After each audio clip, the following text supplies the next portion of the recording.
Coup d'envoi en ce moment même de la 22e édition des plaisirs d'hiver. Le sapin Grand Place vient d'être illuminé. Anaïs Corbin, vous êtes du côté de Sainte-Catherine, au milieu du marché de Noël.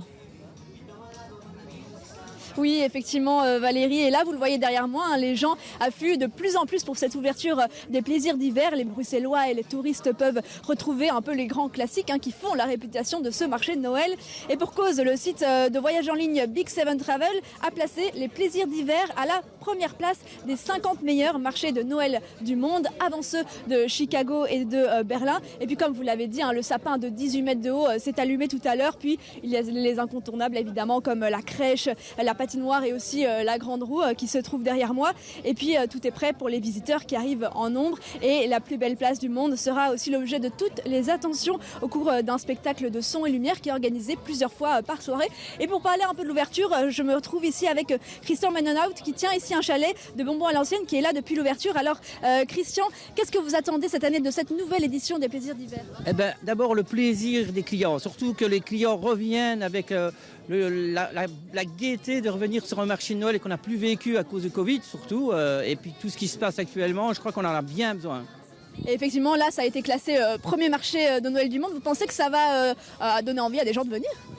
Moi, je sais pas que oui, je suis certain, même mieux. Je crois qu'on est capitale européenne quand même. Il faut qu'on se montre aussi et être le premier au monde comme marché de Noël, ça veut tout dire. Ça veut dire qu'il faut venir parce que ça vaut la peine de venir voir ce marché de Noël. Vous n'êtes pas inquiet avec l'inflation, mais quand même?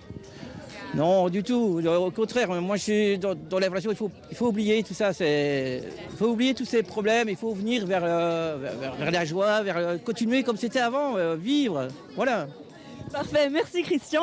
Alors effectivement, parmi les innovations de cette année, de cette édition, il y a un hommage aux Premières Nations du Canada, mais aussi un Secret Garden dans le Grand Hospice, dans lequel il est possible de profiter d'installations lumineuses, de concerts acoustiques, d'humoristes locaux et même de saunas chauffés au bois. Et oui, et du côté de la place de la Monnaie, il y a 3 pistes de curling qui seront installées dans une ambiance un peu de village après-ski, et même des balançoires à Mont-des-Arts sur un fond musical. Et puis comme l'année dernière, le bois de la Cambre sera également de la partie, accueillera une patinoire et puis des décorations lumineuses. Vous pouvez venir profiter des festivités jusqu'au 1er janvier et moi Valérie, je vous attends avec du vin chaud et une tartiflette.